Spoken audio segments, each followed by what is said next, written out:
Hello everyone, welcome to another edition of On the Whistle. The news is coming so fast at Sunderland at the moment. So just a few days after our last one, where we talked about the signing of Chemsdean Talby, which has since been confirmed. So you can still go back and have a watch and have a listen to that if you haven't already. We're back to discuss a few more various bits and bobs. Sunderland getting a lot of work done early, which is something that I'm quite encouraged and quite impressed by. I think we expected them to invest this summer. We expected them to be this ambitious.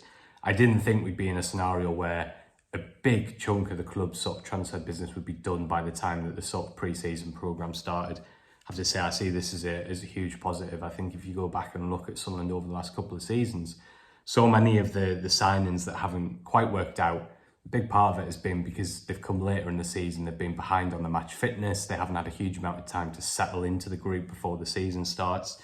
So I see this as a big positive that players who we know are going to have a huge sort of role to play if Sunderland are going to be successful in beating the drop next season are going to be in pretty much from day one, sort of working, building their fitness, integrating into the group as well. And I think for the team spirit, that's so important. So it looks as if, I'm recording this at 12 o'clock on Thursday, by the time you watch this, Simon Adingra may already be confirmed as Sunderland's sixth summer signing, and we're obviously going to have a little bit of a look at him later, but there's a few other things I wanted to kind of talk about. And one of the big pieces of news this week, maybe goes a little bit under the radar when there's players being signed, is Sunderland kind of announcing a revamp of their backroom coaching structure. I think what we're seeing across the board this summer is a huge amount of investment, not just in the playing squad, but in the entire structure really around the club at the Academy of Light. And I think the announcement of 3 new additions to the coaching staff really underlines this. So Sunderland announcing the arrival of Luciano Vulcano, Isidre Roman Medea and Neil Cutler. That's in addition to the staff that are already there. So obviously this is an attempt to sort of fill the gap that opened up when Mike Dodds left for Wickham. Sunderland decided last season that instead of sort of adding more disruption to the camp and changing the way they worked at a key point in the season, they would kind of just work through at the end of the season and take it from there. So what happened then was they did bring in a goalkeeping coach on a short-term basis and promoted Alessandro Barcarini, the previous goalkeeping coach, to a bit more of a wider brief, and that continues. So Barcarini will be working primarily on defensive stuff. He'll be working on individual development plans, so what each player needs to kind of do to improve their game. But this has gone well beyond just replacing Mike Dodds. This is really ambitious stuff that shows you what Sunderland are doing. So Vulcano is a long-term associate of Stefano Pioli, last working in the Saudi League at Al Nassr, but before that worked at some of the biggest clubs in Italy and won titles under Pioli, some of the bigger clubs in Italy, Inter Milan, AC Milan and Fiorentina. So as someone who's coached a lot at the highest level. So Isidre Roman Medea, he'll primarily be doing opposition analysis. That'll be within his role within the current Sunderland coaching team. He's worked at Barcelona, Nice, PSG, Valencia, has some experience at international football as well. And Neil Cutler, a really established Premier League goalkeeping coach. He's worked at West Brom, Wolves and Aston Villa. Really interesting on 2 levels. I think it goes to show the ambition that Sunderland are showing this summer in terms of how the investment they're putting into that structure, the level of detail that will now be going into the coaching setup. Of course, by increasing the coaching setup, to give each individual so much more time to focus on specialities. And I also think it's really interesting.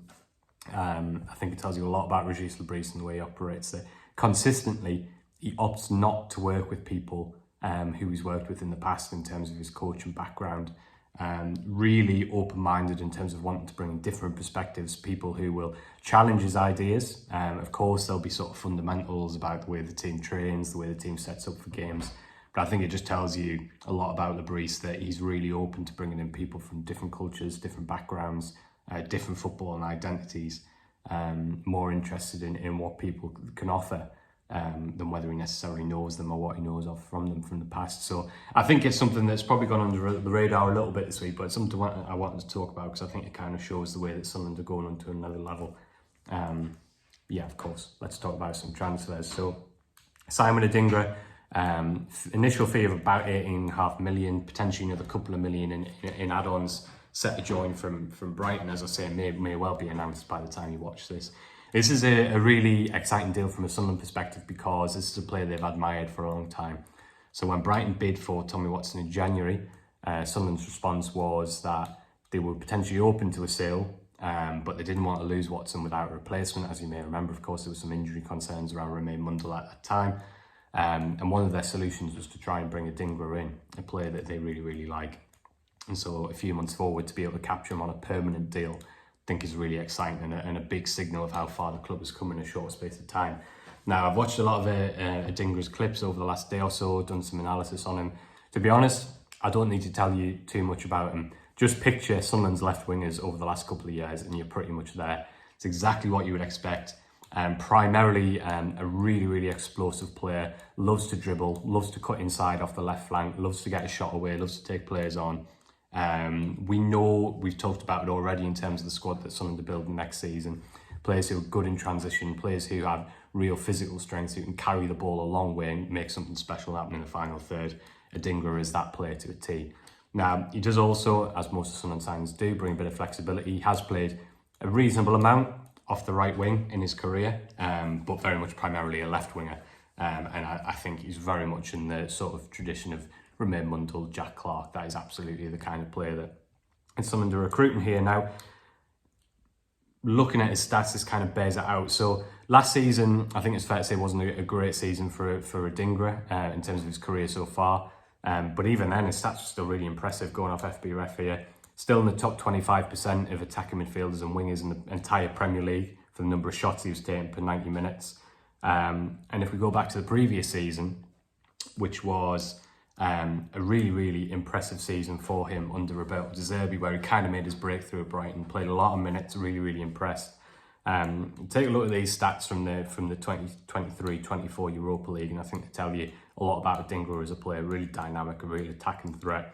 So top 9% in the Europa League for shots per 90 minutes, top 20% for expected goals and expected assists combined, top 10% for progressive carries, that's essentially dribbling into dangerous areas with the ball, and the top 7%, for touches in the opposition penalty area. So I think that gives you a real sense of what Adingra is at his best. Now, why are Brighton happy to sell him? Why couldn't he get a lot of football? Why wasn't he at his best last year? That's obviously always a concern when you're recruiting a player. I think speaking to people who followed his progress at Brighton, I think the simple answer is Mitoma. I think that under De Zerbi, Brighton had a lot of injuries in the 23-24 season. Adingra really took his opportunity. Last season, change of coach came in after De Zerbi's departure. Of course, he went to Marseille. I think Mitoma was fit for most of the season. Mitoma is obviously a top-level Premier League winger. Had massive bids from Saudi Arabia, from other clubs to move on. And so I think Adingra just found his playing time squeezed a little bit. Speaking to people who kind of followed the situation and followed Adingra's progress, there was some suggestions that the new head coach felt that Adingra didn't have quite the same levels in terms of his defensive work and his physicality. Important to stress that I went and looked in, he had some really good defensive statistics last year, so he's not someone who doesn't contribute defensively. He was actually in the top 13% for wingers in terms of tackles per 90 last season in the Premier League, and the top 20% for interceptions. So we're not talking about a player who can't press, who can't do the defensive side of the game. But yeah, suggestions that just maybe didn't quite click with the new head coach last season. And fundamentally, he just found himself behind what was an elite Premier League winger in Mitoma. He can also play off the right, as I mentioned.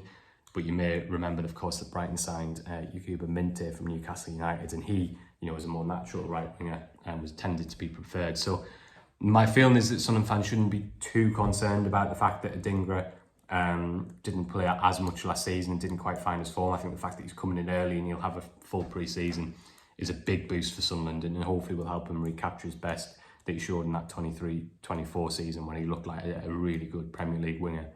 Also played a big role in Ivory Coast winning the African Cup of Nations as well. So we are talking about a player with genuine top-tier pedigree here. Seems a little bit strange, of course. Some fans might be wondering why Brighton signing Watson and letting Adingra go. I think it's just a reflection of where the two clubs are at the moment, the two very, very different stages that they're at. Brighton have Mitoma. They appear increasingly confident he's going to stay this summer. That means that Adingra's playing time is potentially going to be squeezed. So this is a real opportunity for them to recoup some decent money, which they can invest in other areas of the squad where they maybe have a bit more need. And of course, they can be a little bit more patient with Watson at a really, really different stage of his career. Watson likely to get senior football next season. That's why he made the move. but probably at his stages in his career, Brighton believe that his potential could take him to a really, really, really high level in the next few years. And the reality is they're in a position where they can be patient with that and they can give him the time to do that. I think from Sunderland's perspective, they need players, Premier League experience, who are ready to go into the team now.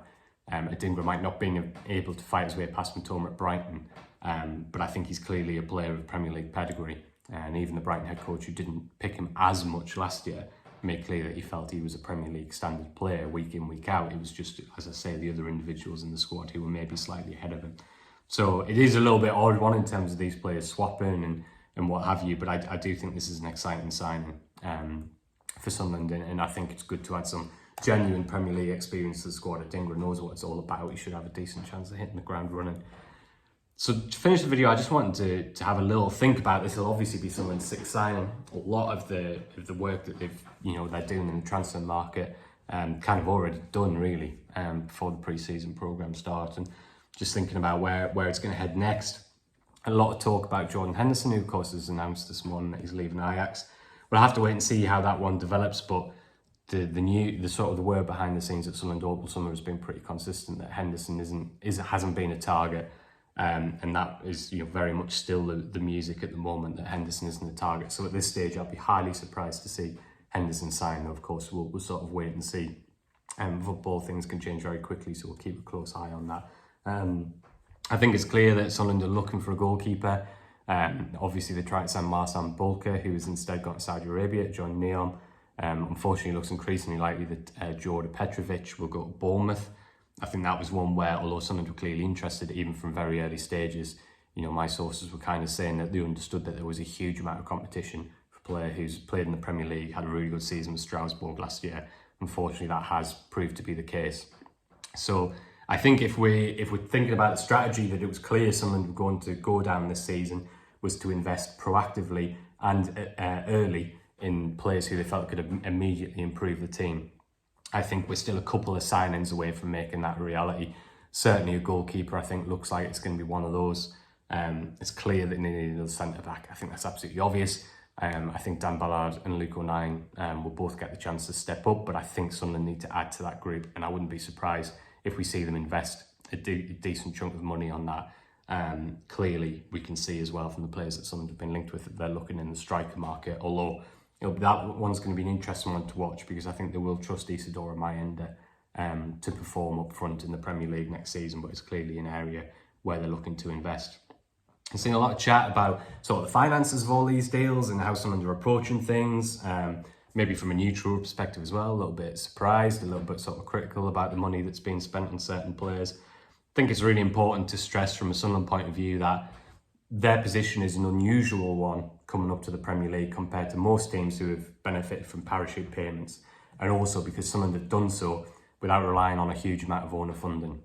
So their profit and sustainability rules positions coming into the season was incredibly strong, remarkably strong for a promoted Premier League club. They had a significantly smaller wage bill than most clubs do coming up. So the liabilities, not just next season, but future seasons, considerably smaller. They ran much smaller losses than most Premier League teams. Most teams promoted to the Premier League have been running in the Championship. That again gives them extra headroom. Remember that before we even get to the sales of Joe Bellingham and Tommy Watson, they had already sold Jack Clarke last summer. Now, they had invested some of that money in players such as Wilson Isidore and Milan Aleksic, but even so, they would potentially, I wouldn't be surprised if the last set of accounts, so the year that they've got promoted into the Premier League, and they actually turn a profit, which is highly unusual compared to most clubs who get promoted who do so at a loss.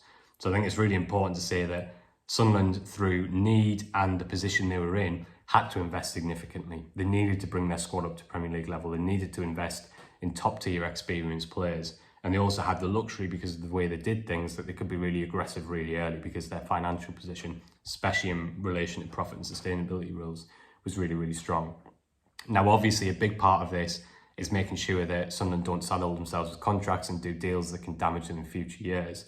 I think we will see Sunderland spend some more money, definitely. I think we will see them invest some more fees around the level that we've seen so far, but it's not going to go on and on and on. I think it's been pretty clear that Sunderland were going to invest in the core of their team and then try and use maybe some creative free agent deals. We've already seen one with Reynaldo, And I wouldn't be surprised if towards the back end of the window we begin to see a little bit of loan action as well to kind of build out that squad.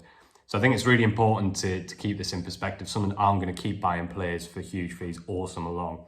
This is a concerted effort to invest in the core of the team and to do so early, so that these players can hit the ground running, get up to match fitness, integrate into the group, so Sunderland can start the season strongly.